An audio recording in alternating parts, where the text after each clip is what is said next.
Hai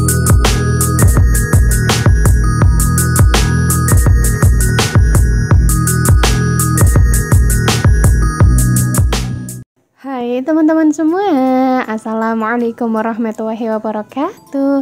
Balik lagi bersama saya Bunda Alia. Gimana nih kabar kalian semua? Semoga sehat selalu ya, amin. Oke, langsung aja ke videonya. Jadi yang pertama di sini saya tuh lagi unboxing. Kemarin saya tuh habis beli sutil. Nah, untuk sutilnya di sini saya pilih warna pinky. Untuk harganya waktu saya check out itu sekitar 67.000, tapi pastinya itu saya dapat cashback. Untuk cashbacknya itu sekitar 11.000, jadi total harga sutilnya itu cuman 56.000. Beneran lumayan banget kan ya. Untuk sutilnya ini tuh dapet 12 pieces. Nah, saya juga punya ya sutil silikon di rumah, itu mereknya JIB atau JIB gitulah ya. Nah, kalau yang ini mereknya tuh Vishal. Nah, kalau menurut saya pribadi perbedaannya itu emang terlihat banget. Jadi untuk perbedaannya itu terlihat banget karena silikonnya itu berbeda ya. Kalau yang merek JIB itu tebal banget, kalau yang ini ya sesuai dengan harganya. Waktu saya beli sutil JIB itu dulu satu set sekitar 120 ribuan. Kalau sekarang harganya itu waktu saya ngeliat sekitar 150 ribuan. Nah, saya tuh sengaja banget beli yang merek Vishal ini karena sutil saya yang mereknya itu JIB ada yang kayak udah bolong gitu loh di bagian atasnya, terus juga ada yang udah berwarna kuning yang sering banget saya pakai. Makanya saya tuh nyoba beli yang ini. Kalau yang ini sih kemungkinan nanti buat kayak bikin sayur-sayuran aja. Kalau untuk numis-numis kayaknya sih enggak ya, takutnya itu kalau awal-awal dipakai kan berbusa. Jadi saya mager banget kalau misalkan nanti waktu lagi masak minyaknya itu berbusa. Untuk sutilnya seperti biasa sebelum dipakai pastinya itu direbus terlebih dahulu, nggak perlu lama-lama. Nah, kalau udah ya udah tinggal dipakai aja seperti biasa. Kalau misalkan berbusa di awal-awal itu nggak apa-apa ya, wajar banget. Dulu sutil saya yang mereknya itu JIB juga sama aja, waktu awal-awal saya pakai itu berbusa. Tapi lama-kelamaan karena udah sering dipakai jadi ya nggak berbusa lagi. Kalau yang ini merek Vishal mungkin nanti kalau awal-awal saya pakai buat numis-numis yang ada minyaknya pasti nanti berbusa. Oke, lanjut lagi ke videonya. Nah, di sini saya tuh lagi mau masang sarung bantal. Untuk sarung bantal di sofa ini tuh kemarin saya copotin terus saya cuci. Nah, udah selesai tuh saya setrika. Nah, habis itu saya pasang lagi. Jadi untuk sarung bantalnya saya nggak ganti pakai yang lainnya. Curing pak gitulah ya, cuci kering pakai, nggak apa-apa lah ya. Soalnya mager banget kalau misalkan harus ngambil lagi yang ada di dalam lemari. Oke, lanjut. Nah, untuk celananya adik Moren nanti tuh bakal saya ganti soalnya celananya itu basah. Tadi waktu lagi mandiin kakak Alea, adik Moren tuh ikut masuk dong ke kamar mandi. Masya Allah, pinter banget ya, tapi nggak apa-apa. Namanya juga anak kecil, susah gitu loh kalau mau dibilangin. Kakak Alea juga mandinya tadi ngedadak banget ya, soalnya kakak Alea tuh emang slow banget gitu sih. Nggak apa-apa, yang penting sekitar jam 8 kurang 10 menit kakak Alea tuh udah siap. Nah, kalau adik Moren seperti biasa, kalau misalkan ayahnya itu lagi si pagi, biasanya yang mandiin adik Moren tuh ayahnya. Kalau yang makein baju kadang saya, kadang juga ayahnya. Oke, lanjut lagi. Ini saya udah siap buat nganter kakak Alea sekolah, tapi berhubung teman saya belum nyamper ke rumah, ya udah ini saya natain dulu kasur yang ada di kamarnya kakak Alea sama yang ada di kamarnya saya. Untuk spray yang ada di kamarnya kakak Alea kemarin tuh habis saya ganti, cuman waktu saya lagi masang spray nggak saya videoin biar cepet aja gitu lah ya videonya. Nah, kemarin juga saya habis ganti spray lagi di kamarnya saya, padahal kan kemarin saya habis bikin video waktu ganti spray ya, tapi saya udah ganti lagi karena kan emang gantinya itu setiap 1 minggu sekali. Ataupun kalau misalkan spraynya udah kotor, mungkin kena pipisnya adik Moren, itu juga pasti bakal langsung saya cuci. Oke, lanjut lagi. Di sini satu lagi mau bikin sarapan simple buat Pak suami sebelum berangkat kerja shift pagi. Nah, untuk sekarang ini alhamdulillah banget mungkin udah sekitar 1 ataupun 2 bulanan saya tuh kalau pagi misalkan Pak suami lagi shift pagi gitu ya, maksudnya alhamdulillah masak terus. Jadi masaknya kalau misalkan Pak suami lagi shift pagi 2 kali, pagi sama malam entah sore hari. Karena kan adik Moren juga udah gede, udah bisa dikondisikan gitu, makanya saya di pagi hari siap buat masak-masak lagi. Dan kasihan juga sama Pak suami kalau misalkan lagi shift pagi dari rumah tuh nggak sarapan terlebih dahulu. Saya ngerasanya itu kayak aduh kok saya jadi istri kayak gini, kayak kurang becus banget gitu loh ngurus suami. Makanya kadang walaupun pagi-pagi saya tuh sebenarnya riba banget, tapi insya Allah saya usahakan buat masak-masak biar nanti tambah disayang sama Pak suami. Cile Bunda Alia ngomongnya Jen kayak amat ya.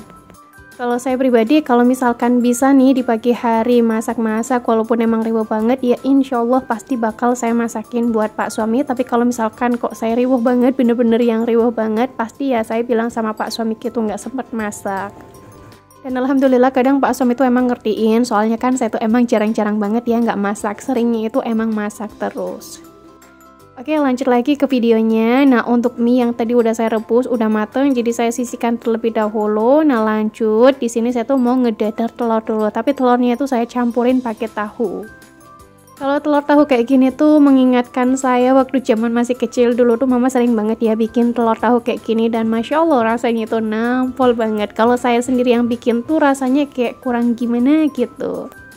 Masakan orang tua tuh Masya Allah emang bikin ngangetin banget ya. Makanya saya tuh kalau misalkan pulang kampung saya nggak pernah masak sama sekali, karena kalau di kampung tuh saya pengen full makan masakan mama. Terus kalau di rumah saya juga nggak pernah bebersih sama sekali. Bebersih tuh bisa dihitung lah ya, saya cuman ngebantuin kayak nyapu ataupun ngepel aja. Itu pun jarang banget saya lakuin, karena emang mungkin mama tahu kali ya saya tuh kesana kemari kalau misalkan pulang kampung. Soalnya kan kalau pulang kampung selain lebaran tuh cuman 4 harian aja, kadang bolak-balik ke mertua, ke mama gitu kan ya, jadi waktu di rumah tuh emang sebentar banget. Terus kata mama, kalau misalkan saya tuh lagi bilang, "Ma, maaf ya nggak pernah bantuin masak ataupun beberes rumah ataupun nyetrika ataupun nyuci." Terus kata mama tuh, "Nggak apa-apa, toh kamu kan juga jarang pulang. Terus kalau di perantauan kamu juga udah capek." Masya Allah rasanya itu seneng banget ya kalau misalkan mama bilang kayak gitu. Oke, lanjut lagi lah ke videonya ya. Nah, untuk telur tahunya ini tuh agak gosong di bagian bawahnya, nggak apa-apa lah ya, rasanya tetap nampol karena kan yang makan saya sendiri. Kalau misalkan udah mateng, ini langsung saya taruh di piring aja, nggak pakai peniris, soalnya ini emang minyaknya itu nggak banyak. Nah, saya lupa banget nggak saya balik. Nah, saya balik dulu biar nanti nggak kelihatan nih gosongnya. Kompornya jangan lupa dimatiin ya, soalnya tadi kan udah ngeluarin asap. Lanjut lagi untuk bawang merah, bawang putih, cabenya udah mateng, terus kolnya juga udah layu, tinggal dimasukin aja untuk mie-nya. Nah, kali ini saya masak mie gorengnya itu pakai bumbu yang simple banget. Kalau misalkan bumbunya itu harus di blender kayak kelamaan gitu. Untuk bumbu tambahannya saya cuma pakai sauri saus tiram, lada, kecap, garam, gula, micin, royco, bukan royco maksudnya itu masako ayam, udah kayak gitu aja.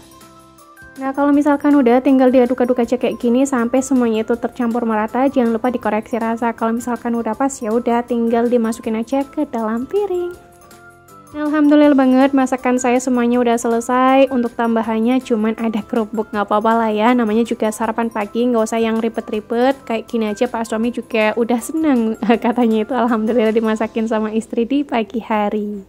Oke, lanjut lagi untuk alpukatnya. Ini tuh bakal saya belah. Kemarin saya beli alpukat tuh di kakak ipar temennya saya. Pokoknya kayak gitulah ya, saya bingung ngejelasinnya itu kayak gimana.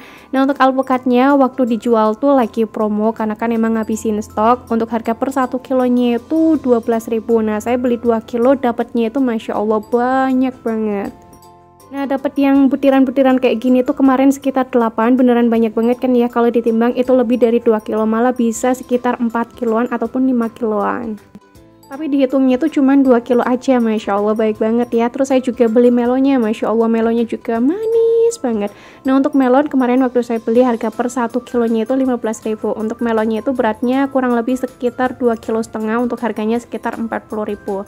Jadi kemarin total waktu saya beli buah di teman saya tuh habisnya sekitar 65 ribuan.